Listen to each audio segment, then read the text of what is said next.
So ito guys, may pinadala sa atin yung jingle miner mga guys, no, mga idol. Galing pa sa Hong Kong mga idol.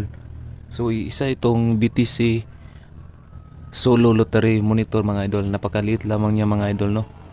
So kakarating lang to mga idol. Ito yung box mga idol, no. Galing pa to ng Hong Kong. Yan, so napaka handy nito mga idol, user friendly mga idol, no. Yan, makita nyo mga idol, dito nyo makita yung address ng kumpanya mga idol, no. Sunrise International Group Limited. So isa siyang BTC miner mga idol.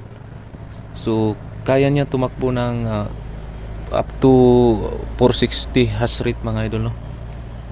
So ito yung manual niya mga idol. Makita nyo dito yung specification at saka yung features ng product mga idol.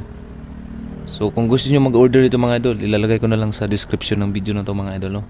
Ayan, so dito niyo makita yung specification mga idol. Yan, kung ano yung product na to. So dito niyo makita mga idol, no. So napakaliit lang dito mga idol, no. So dito niyo makita yung features.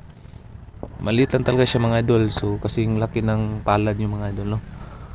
Ayan. So ito lang yung manual mga idol, napakaliit lang, maliit lang. Okay, so open natin mga idol maya maya, no. So as you can see, makita nyo dito yung charging cable niya mga idol, type C. Pwede din ito gamitin sa inyong mga cellphone, no, Android. So napakahaba nito mga idol, type C cable port. At ito na yung device mga idol. So maliit lang siya mga idol, no. So ito yung device mga idol, napakaliit lang. Meron pa siyang takip, no. Ayan, so ito yung power button mga idol, no? Reset saka itong reboot button. Dito nyo saksak yung charger cable, no? Ayan. So jingle miner mga idol, solo miner. Pwede ka magmina dito ng Bitcoin sa isang device na to. Maliit lang talaga siya mga idol. So matipid sa kuryente mga idol. Kahit i-on nyo 24/7 mga idol, okay lang, no?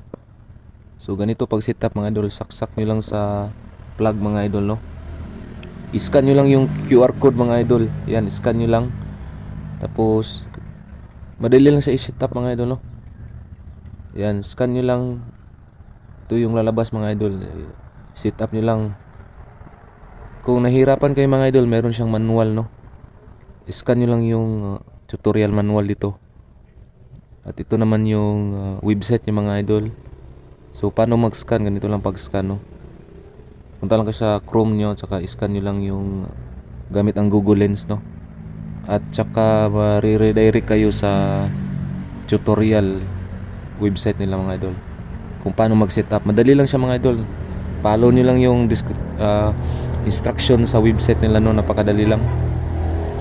Yan, so user friendly to mga idol. Parang plug and play na din to mga idol, no. Pwede ka magmina dito ng Bitcoin mga idol. So madali lang siya, basahin nyo lang ito mga idol. English lang man yan mga idol, madali lang intindihin, no.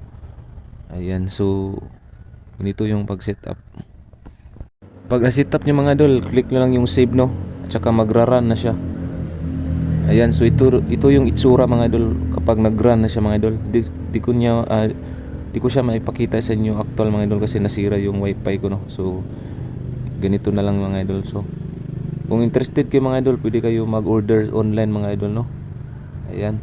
So ilalagay ko na lang sa description ng video na to kung paano mag-order online. Ito yung itsura niyo mga idol kapag nagmimina na siya ng Bitcoin, no. Tsaka yung address nyo sa Bitcoin mga idol, makita nyo naman pag scan nyo mga idol, no. Ayan. So napaka user friendly mga idol, madali gamitin. Tsaka kahit i-open nyo siya 24/7 mga idol, kaya. Ito yung website mga idol, sa jingleminer.com. Ito yung price niya, $39. Ayan, so click nyo lang yung buy now mga idol kung gusto nyo mag-order nito mga idol. So kahit saan kayo sa Pilipinas mga idol or sa mundo mga idol, nagsiship sila worldwide, no. So itong product na to is galing sa Hong Kong mga idol. Order na kayo mga idol, lagay ko na lang sa description ng video na to. Okay, bye bye and God bless.